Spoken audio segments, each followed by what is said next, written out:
Good morning प्यारे विद्यार्थियों। कल अपन उत्प्रेरक की बात कर रहे थे और उत्प्रेरक में अपन ने उत्प्रेरक को दो प्रकार से विभाजित किया था। पहला अपन ने विभाजित किया था किसके आधार पर? अवस्था के आधार पर। अवस्था के आधार पर उत्प्रेरक कितने प्रकार के हो गए थे? दो प्रकार के, एक समांगी और दूसरा बेटा कौन सा? विषमांगी। आज अपन अगला पार्ट लेते हैं क्रिया के आधार पर उत्प्रेरक। एंजाइम क्रिया जो उत्प्रेरक है वो रासायनिक अभिक्रिया में क्या रोल अदा करता है, क्या उसकी क्रिया है, उसके आधार पर उत्प्रेरक को कितने पार्ट्स में डिवाइड कर दिया गया? 4 पार्ट्स में डिवाइड कर दिया, जिसमें पहला आ रहा है कौन सा?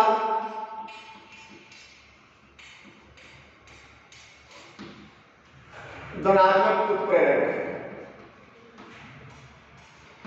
धनात्मक उत्प्रेरक किसे कहेंगे? तो उससे पहले उत्प्रेरक की परिभाषा क्या थी? वह एक पदार्थ जो रासायनिक अभिक्रिया के वेग को क्या कर देता है? सबंध को पकड़ना बेटा परिवर्तित कर देता है, न कि घटाना बढ़ाना का है परिभाषा में उत्प्रेरक की, उसे अपन उत्प्रेरक कहते हैं। अब अपन ने लिया बेटा धनात्मक उत्प्रेरक। धनात्मक उत्प्रेरक कौन सा होगा बेटा? वह उत्प्रेरक जो रासायनिक अभिक्रिया के वेग को क्या कर देता है? बढ़ा देता है, उसे क्या कहते हैं? धनात्मक उत्प्रेरक। या प्रयोग में मारवाड़ी में जब किसी उत्प्रेरक को किसी रासायनिक अभिक्रिया के मिश्रण में डाला जाता है तो उसके कारण अभिक्रिया के संपन्न होने की दर बढ़ जाती है, अर्थात अभिक्रिया के वेग को वो बढ़ा देता है। ऐसे उत्प्रेरक क्या कहते हैं? धनात्मक उत्प्रेरक। क्या कहते हैं? धनात्मक उत्प्रेरक। जैसे आपके पास रिएक्शन आई थी बेटा वनस्पति तेल, उस पर कौन सी गैस प्रोवाइड की जाए? हाइड्रोजन गैस प्रोवाइड की जाए,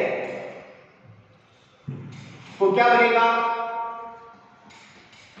वनस्पति घी बनेगा। अब यदि इस मिश्रण में क्या मिला जाएगा? निकल उत्प्रेरक मिला जाए तो वनस्पति घी के बनने की जो दर है वो क्या हो जाती है? बढ़ जाती है। तो यहां निकल किस प्रकार का उत्प्रेरक हुआ? निकल के मिलाने के कारण अभिक्रिया के वेग में बढ़ोतरी हुई है। कैसा उत्प्रेरक? धनात्मक उत्प्रेरक। या आपने नाइट्रोजन गैस पर कौन सी गैस प्रोवाइड की बेटा? हाइड्रोजन गैस प्रोवाइड की, क्या बनी? अमोनिया बनी। अब उत्प्रेरक के रूप में किसको काम लेते हैं? आयरन को। अब यदि इस मिश्रण में नाइट्रोजन और हाइड्रोजन गैस के मिश्रण में आयरन को मिला जाता है तो अमोनिया के बनने की दर क्या हो जाती है? बढ़ जाती है। तो यहां आयरन क्या हुआ बेटा? धनात्मक उत्प्रेरक। तो धनात्मक उत्प्रेरक कौन सा हो गया? वह उत्प्रेरक जो रासायनिक अभिक्रिया के वेग को क्या कर देता है? बढ़ा देता है, उसे कौन सा उत्प्रेरक कहते हैं? धनात्मक उत्प्रेरक कहते हैं। फिर इसके पश्चात आता है बेटा कौन सा?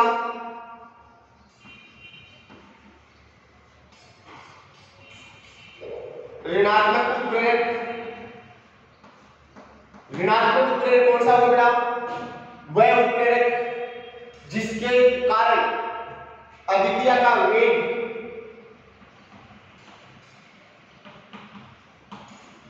क्या हो जाता है बेटा? घट जाता है। उस उत्प्रेरक क्या कहते हैं? ऋणात्मक अभिक्रिया उत्प्रेरक। अब ऋणात्मक उत्प्रेरक कब काम लेते हैं? तो किसी रासायनिक अभिक्रिया को संपन्न होने से रोकने के लिए या किसी रासायनिक अभिक्रिया के संपन्न होने की दर को बहुत धीमा करने के लिए किस प्रकार के उत्प्रेरक का काम किया जाता है? उपयोग किया जाता है ऋणात्मक उत्प्रेरक को उपयोग किया जाता है। अब इससे ऋणात्मक उत्प्रेरक से संबंधित परीक्षा में कई बार इस प्रकार के क्वेश्चन जो उदाहरण है उन उदाहरण से क्वेश्चन पूछा जाता है। नंबर फर्स्ट किसका उदाहरण? ऋणात्मक उत्प्रेरक। अब एक रसायन है बेटा कौन सा? H2O2। पूरा नाम है हाइड्रोजन पर ऑक्साइड। हाइड्रोजन पर ऑक्साइड। हाइड्रोजन पेरोक्साइड टूट जाता है ताकि इसमें सतही टूट जाता है, इसमें जल प्लस ऑक्सीजन में, जल प्लस है ऑक्सीजन में समीकरण को संतुलित करने के लिए क्या लगा होगा, वो लगा दो, ये संतुलित समीकरण हो गई। अब हाइड्रोजन पेरोक्साइड सतही टूट जाता है इसमें जल प्लस है H2O। इसके कारण हाइड्रोजन पेरोक्साइड को लंबे समय तक क्या नहीं रखा जा सकता, संरक्षित या सुरक्षित नहीं रखा जा सकता। अब यदि इसमें थोड़ी सी मात्रा हाइड्रोजन पेरोक्साइड में किसकी मिला देगा, ग्लिसरॉल की मिला दे, तो क्या होगा, हाइड्रोजन पेरोक्साइड की जल और ऑक्सीजन में टूटने की जो दर है वो धीमी हो जाती है। तो यहां ग्लिसरॉल किसका कार्य कर रहा है, अभिक्रिया के रेट को कम कर रहा है, अभिक्रिया के संपन्न होने की दर को कम कर रहा है, इसलिए क्या हो गया ऋणात्मक उत्प्रेरक। दूसरा क्या पूछा जा सकता है परीक्षा में, हाइड्रोजन पेरोक्साइड को ग्लिसरॉल में मिलाकर क्यों रखा जाता है। परीक्षा में अगर क्वेश्चन पूछा जाएगा तो क्या पूछा जाएगा, हाइड्रोजन पर ऑक्साइड को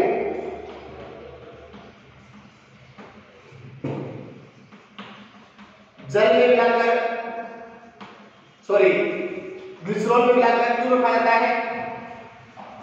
तो आंसर क्या दोगे, ग्लिसरॉल एक क्या है ना, ऋणात्मक उत्प्रेरक है जो हाइड्रोजन पेरोक्साइड को जल प्लस ऑक्सीजन में टूटने में क्या करता है, कमी लाता है, या हाइड्रोजन पेरोक्साइड के अपघटित होने की दर को क्या करता है, कम करता है, जिसके कारण ग्लिसरॉल को लंबे समय तक सुरक्षित रखा जा सकता है। अब ऋणात्मक उत्प्रेरक किसे कहा हमने, वह उत्प्रेरक जो रासायनिक अभिक्रिया के वेग को कम कर देता है उसे अपन ऋणात्मक उत्प्रेरक कहते हैं। जैसे एग्जांपल, हाइड्रोजन पेरोक्साइड को किसमें मिलाकर रखा जाता है, ग्लिसरॉल में मिलाकर रखा जाता है। क्यों रखा जाता है, तो हाइड्रोजन पेरोक्साइड स्वतः ही इसमें अपघटित हो जाता है जल प्लस ऑक्सीजन, इसलिए हाइड्रोजन पेरोक्साइड लंबे समय तक क्या नहीं रहेगा, संरक्षित या सुरक्षित नहीं रहेगा। तो एक तो यह हो गया आंसर। अब दूसरा क्वेश्चन इस प्रकार से पूछा जा सकता है कि हाइड्रोजन पेरोक्साइड को ग्लिसरॉल में मिलाकर क्यों रखा जाता है।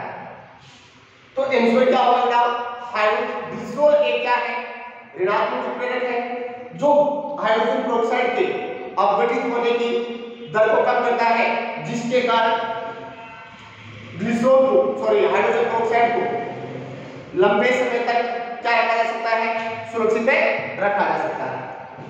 दूसरा एग्जांपल, ऋणात्मक उत्प्रेरक आपको याद रखना है बेटा, क्लोरोफॉर्म CH3। क्लोरोफॉर्म का नाम आपने सुना होगा, इसका अणुसूत्र कैसे बना, CH3 कैसे बना, ये अपन आगे पढ़ेंगे आगे लेसन में। अब क्लोरोफॉर्म का उपयोग रहता है बेटा बेहोश करने के लिए। क्लोरोफॉर्म वायुमंडलीय ऑक्सीजन या वातावरणीय ऑक्सीजन के साथ क्रिया करके एक जहरीली गैस बनाता है जिसका नाम है बेटा COCl2 plus HCl। COCl2 plus HCl, इसका नाम है बेटा फॉस्फिन। अब क्लोरोफॉर्म वायुमंडलीय ऑक्सीजन के साथ क्रिया करके जहरीली गैस किसका निर्माण करता है, फॉस्फिन का निर्माण करता है। अब फॉस्फिन युक्त क्लोरोफॉर्म का यदि बेहोशी के लिए उपयोग जाता है तो उसके कारण व्यक्ति क्या हो सकती है, मृत्यु हो सकती है।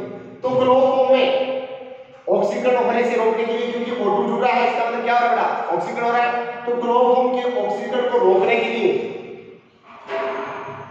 क्लोरोफॉर्म में क्या किया जाता है, एथेनॉल,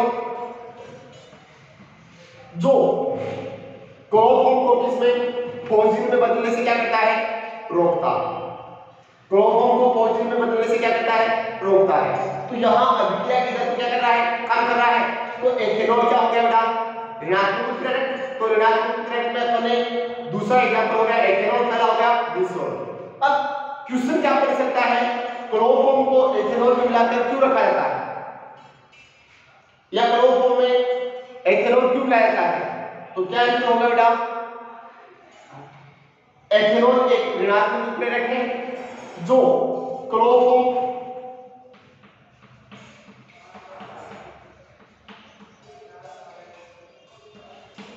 के ऑक्सीकरण को रोककर जहरीली गैस ऑक्सीजन के निर्माण को क्या करता है बेटा, रोकने का कार्य करता है। अब इसके पश्चात तीसरा प्रकार आता है बेटा,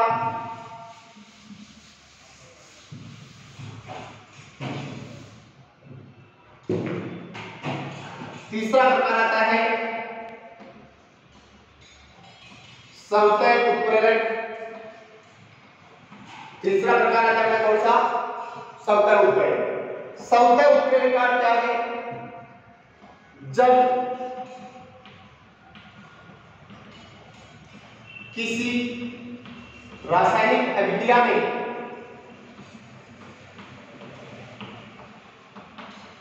बनने वाला उत्पाद ही उत्प्रेरक का कार्य करता है, तो ऐसे उत्प्रेरक क्या कहते हैं, सवतय उत्प्रेरक। तो सवतय उत्प्रेरक का क्या हो जाएगा, जब किसी रासायनिक अभिक्रिया में बनने वाला उत्पाद ही उत्प्रेरक का कार्य करता है, तो इसे क्या कहते हैं बेटा, ऐसे उत्प्रेरक क्या कहते हैं, सवतय उत्प्रेरक। जैसे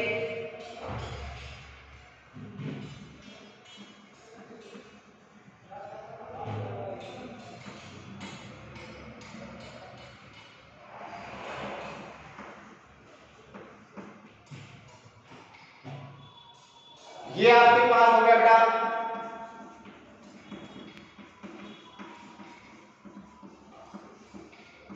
एथिल एसीटेट। एथिल एसीटेट इसकी क्रिया किसके साथ रह जाती है, जल के साथ रह जाती है, तो उसके फलस्वरूप एक तरफ बनता है CH3 CH2,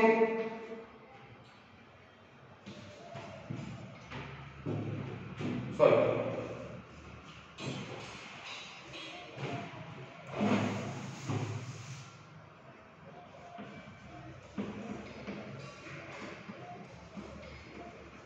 ये है एथिल एसीटेट। अब एथिल एसीटेट के साथ किसी क्रिया कराई जाती है, जल की क्रिया कराई जाती है, तो एक तरफ तो आपके पास बनता है एथिल एसिटिक एसिड एसिटिक अम्ल, दूसरी तरफ बनता है आपके पास C2H5OH एथेनॉल। अब जब एथिल एसीटेट की जल के साथ क्रिया कराई जाती है, तो जब थोड़ी मात्रा में क्या बन जाता है, एसिटिक अम्ल उत्पाद बन जाता है, तो अभिक्रिया की दर सवतय क्या हो जाती है बेटा, बढ़ जाती है, क्योंकि यहाँ एसिटिक अम्ल ही किसका कार्य करता है, उत्प्रेरक का कार्य करता है, तो ऐसे उत्प्रेरक को अपन क्या कहेंगे, सवतय उत्प्रेरक। तो सवतय उत्प्रेरक कौन सा हो गया, जब किसी रासायनिक अभिक्रिया में बनने वाला उत्पाद ही, अब इस अभिक्रिया में CH3COOH एसिटिक अम्ल एक उत्पाद है, और ये बनने वाला उत्पाद ही किसका कार्य करता है, उत्प्रेरक कार्य करता है, तो ऐसे उत्प्रेरक क्या कहते हैं, सवतय उत्प्रेरक। जैसे अपन एग्जांपल दिया था, एथिल एसीटेट की क्रिया किसके साथ कराई जाती है बेटा, H2 के साथ कराई जाती है, तो उसके फलस्वरूप प्रारंभिक समय में अभिक्रिया की दर धीमी होती है, लेकिन जैसे ही उत्पाद के रूप में थोड़ी सी मात्रा में एसिटिक अम्ल बढ़ जाता है, तो अभिक्रिया की दर क्या हो जाती है, बढ़ जाती है। तो यहाँ एसिटिक अम्ल किसका कार्य करता है बेटा, उत्प्रेरक कार्य करता है, और ऐसे उत्प्रेरक क्या कहते हैं, सवतय उत्प्रेरक कहते हैं। चौथा शब्द है बेटा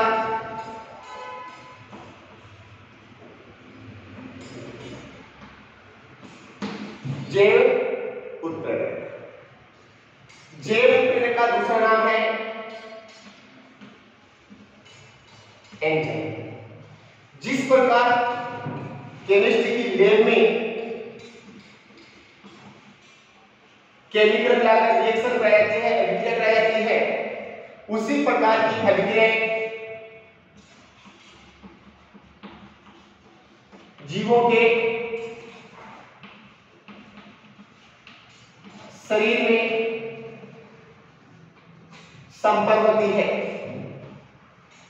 क्या कहा आपने? जिस प्रकार केमिस्ट्री के लैब में केमिकल को मिलाकर रासायनिक क्रिया संपन्न की जाती है, उसी प्रकार जीवों के शरीर में भी केमिस्ट्री की लैब के समान क्या चलती रहती है? अभिक्रियाएं चलती रहती हैं। ऐसी अभिक्रिया को कहते हैं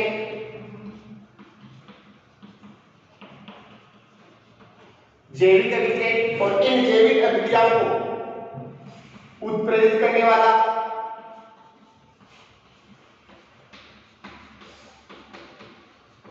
जो उत्प्रेरक है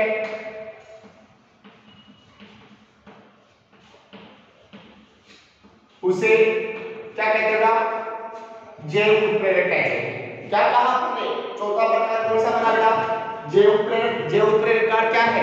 तो अपन ने कहा कि जिस प्रकार केमिस्ट्री के लैब में विभिन्न प्रकार के केमिकल मिलाने से विभिन्न प्रकार की रासायनिक क्रिया संपन्न होती है, उसी प्रकार से जीवों के शरीर में भी केमिस्ट्री की लैब के समान क्या चलती है? अभिक्रियाएं चलती है। उन अभिक्रियाओं क्या कहते हैं? जैविक अभिक्रिया। और जैविक अभिक्रिया को शरीर में उत्प्रेरित करने वाला जो उत्प्रेरक है उसे क्या कहते हैं? जैव उत्प्रेरक या एंजाइम कहते हैं। जैसे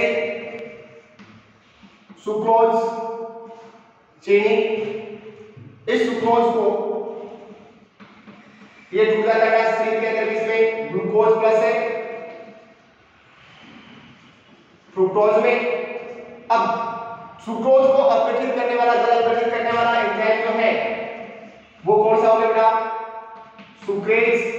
तो यहां सुक्रेज क्या हो गया? एक जैव उत्प्रेरक। यानी कि शरीर के जितने भी जो पाचन एंजाइम है वो सारे के सारे कौन से बेटा? जैव उत्प्रेरक है। कौन सा उत्प्रेरक है? जैव उत्प्रेरक। इस प्रकार क्रिया के आधार पर आपके पास कितने प्रकार के एंजाइम उत्प्रेरक आ गए? 4 प्रकार के। इन 4 प्रकार के उत्प्रेरक के अलावा आपके पास 2 शब्द और आते हैं जिनमें कंफ्यूज मत हो जाना बेटा। नंबर फर्स्ट आ रहा बेटा उत्प्रेरक वर्धक। फर्स्ट क्या रहा है? उत्प्रेरक वर्धक। अब एक तो आपके पास शब्द है ना उत्प्रेरक और दूसरा शब्द है उत्प्रेरक वर्धक। और वर्धक का क्या है? वृद्धि करने वाला। किसमें? उत्प्रेरक में। क्या परिभाषा बनी? वह पदार्थ जो उत्प्रेरक की क्रियाशीलता क्या कर देता है? बढ़ा देता है, उसे क्या कहते हैं? उत्प्रेरक वर्धक। लेकिन ध्यान रखना है उत्प्रेरक किसे कहा अपने? वह पदार्थ जो रासायनिक अभिक्रिया के वेग को बढ़ाता है उसे तो क्या कहते हैं? उत्प्रेरक। और वह पदार्थ जो उत्प्रेरक की क्रियाशीलता क्या कर देता है? बढ़ा देता है, उसे क्या कहते हैं? उत्प्रेरक वर्धक कहते हैं। लेकिन उत्प्रेरक वर्धक स्वयं किसका कार्य नहीं करेगा? उत्प्रेरक का कार्य नहीं करता है। वो किसकी क्रियाशीलता को बढ़ाता है? उत्प्रेरक की क्रियाशीलता को बढ़ाता है, न कि रासायनिक अभिक्रिया के वेग को बढ़ाता है। तो उत्प्रेरक वर्धक किसे कहा हमने? वह पदार्थ जो रासायनिक अभिक्रिया में भाग लेने वाले उत्प्रेरक की क्रियाशीलता क्या कर देता है? बढ़ा देता है, उसे क्या कहते हैं? उत्प्रेरक वर्धक कहते हैं। जैसे आपके पास एग्जांपल देता हूं बेटा, नाइट्रोजन पर कौन सी गैस प्रवाहित की जाए? हाइड्रोजन गैस प्रवाहित की जाए तो क्या बनता है? अमोनिया बनता है। अब इस अभिक्रिया के मिश्रण में अपन क्या मिला देता? आयरन मिला दे तो अभिक्रिया का वेग क्या हो जाता है? बढ़ जाता है, क्योंकि आयरन के यहां किसका कार्य करता है बेटा? धनात्मक है, उत्प्रेरक का कार्य करता है। अब यदि आयरन के साथ साथ इस अभिक्रिया के मिश्रण में अपन बेटा क्या मिला दे? एमओ। एमओ बेटा किसका प्रतीक है? मोलिब्डेनम का प्रतीक है। किसका प्रतीक है? मोलिब्डेनम का। अब यहां मोलिब्डेनम को मिला देते हैं तो किसकी क्रियाशीलता बढ़ेगी? आयरन की क्रियाशीलता बढ़ जाएगी, और आयरन ये क्या है? उत्प्रेरक, तो उसके कारण अभिक्रिया के दर में क्या हो जाएगी? वृद्धि हो जाएगी। लेकिन यदि अपन N2 पर हाइड्रोजन गैस प्रवाहित करते हैं, अमोनिया बनती है, और डायरेक्टली इसमें पर क्या मिला दे? मोलिब्डेनम मिला दे तो अभिक्रिया के वेग में परिवर्तन नहीं होगा, क्योंकि मोलिब्डेनम यहां उत्प्रेरक का कार्य नहीं कर रहा है, बल्कि किसका कार्य कर रहा है? उत्प्रेरक है वर्धक का कार्य कर रहा है। अब यदि पहले अपन इसके साथ में क्या मिला देगा, आयरन और मोलिब्डेनम दोनों बढ़ा दे तो उसके कारण क्या होगा, आयरन की क्रियाशीलता बढ़ जाएगी, तो उसके कारण अभिक्रिया के वेग में भी क्या हो जाएगा, बढ़ोतरी हो जाएगी। तो उत्प्रेरक वर्धक कौन सा हो गया बेटा, वे पदार्थ जो अभिक्रिया में भाग लेने वाले उत्प्रेरक की क्रियाशीलता को बढ़ाते हैं, नहीं कि अभिक्रिया के वेग को बढ़ाते हैं, उन्हें अपन क्या कहते हैं, उत्प्रेरक वर्धक। जैसे नाइट्रोजन पर हाइड्रोजन गैस प्रोवाइड करते हैं, अमोनिया बनती है, उत्प्रेरक कार्य कौन कर रहा है, आयरन और हीलियम पर इसमें क्या मिला दे, मोलिब्डेनम मिला दे, तो आयरन की क्रियाशीलता बढ़ने के कारण अभिक्रिया के वेग में और बढ़ोतरी हो जाती है। या इसी प्रकार आपने पढ़ा वनस्पति तेल पर कौन सी गैस प्रोवाइड की आपने, हाइड्रोजन गैस, क्या बना, वनस्पति घी बना, और आयरन उत्प्रेरक के रूप में आपने किसको काम किया था, निकल को।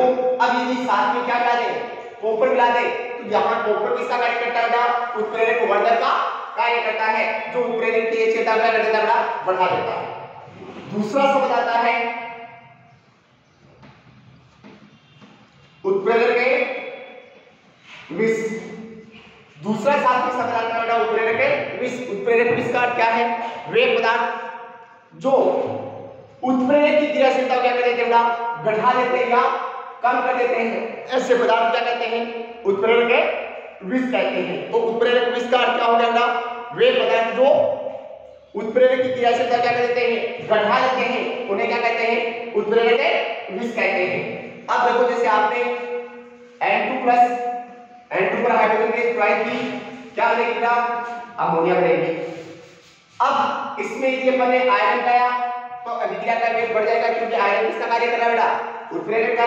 और यदि इसमें अपन ने एमओ मोलिब्डेनम मिलाया तो अभिक्रिया की दर और बढ़ जाएगी, क्योंकि मोलिब्डेनम के कारण आयरन की क्रियाशीलता बढ़ गई।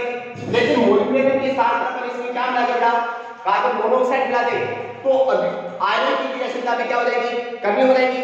आयरन की क्रियाशीलता में कमी होती है, अभिक्रिया के वेग में भी क्या हो जाएगी, कमी हो जाएगी। तो उस कंडीशन में यहां कौन बेटा, कार्बन मोनोऑक्साइड किसका कार्य कर रहा है, उत्प्रेरक है विष का कार्य कर रहा है। किसका कार्य कर रहा है, उत्प्रेरक विष। और उत्प्रेरक विष कौन सा हो गया, वह पदार्थ जो उत्प्रेरक की क्रियाशीलता क्या कर देता है, बढ़ा देता है, उसे क्या कहते हैं, उत्प्रेरक विष। और उत्प्रेरक वर्धक किसे कहते हैं, जो अभिक्रिया में भाग लेने वाले उत्प्रेरक की क्रियाशीलता क्या कर देता है, बढ़ा देता है, उसे क्या कहते हैं, उत्प्रेरक वर्धक कहते हैं। अब उत्प्रेरक वर्धक और उत्प्रेरक विष में ध्यान रखना, ये उत्प्रेरक से संबंधित है कि अभिक्रिया के वेग से संबंधित है। इस लेसन का लास्ट टॉपिक उत्प्रेरक के गुणधर्म, उत्प्रेरक के गुणधर्म। अब उत्प्रेरक की क्या क्या विशेषता होती है, नंबर फर्स्ट, उत्प्रेरक रासायनिक अभिक्रिया के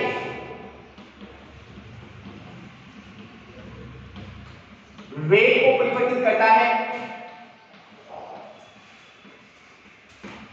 लेकिन स्वयं अभिक्रिया में भाग नहीं लेता है। अर्थात उत्प्रेरक के रासायनिक संगठन में किसी प्रकार का कोई परिवर्तन नहीं होता है। तो पहला विशेष गुण क्या होगा, उत्प्रेरक केवल रासायनिक अभिक्रिया के वेग को बढ़ाता है, लेकिन अभिक्रिया में स्वयं भाग नहीं लेता है। अर्थात उत्प्रेरक के रासायनिक संगठन में किसी प्रकार का परिवर्तन नहीं होता है। दूसरा गुण, उत्प्रेरक सूक्ष्म मात्रा में ही अभिक्रिया के वेग को परिवर्तित कर देते हैं। इसका मतलब उत्प्रेरक केवल किसमें चाहिए आपको, सूक्ष्म मात्रा में ही आवश्यक होता है, अर्थात सूक्ष्म मात्रा में ही अपना कार्य संपन्न कर देता है। अर्थात अभिक्रिया के वेग को परिवर्तित करने के लिए मिश्रण में सूक्ष्म मात्रा में क्या मिलाया जाता है, उत्प्रेरक मिलाया जाता है। नंबर 3, उत्प्रेरक विशिष्ट होते हैं। विशिष्ट होने का मतलब क्या था, एक अभिक्रिया को उत्प्रेरित करने वाला उत्प्रेरक दूसरी अभिक्रिया को उत्प्रेरित नहीं करता है। अर्थात जो उत्प्रेरक, या अपन कह सकते हैं एक ही उत्प्रेरक सभी प्रकार की अभिक्रियाओं को उत्प्रेरित करने में सक्षम नहीं होता है।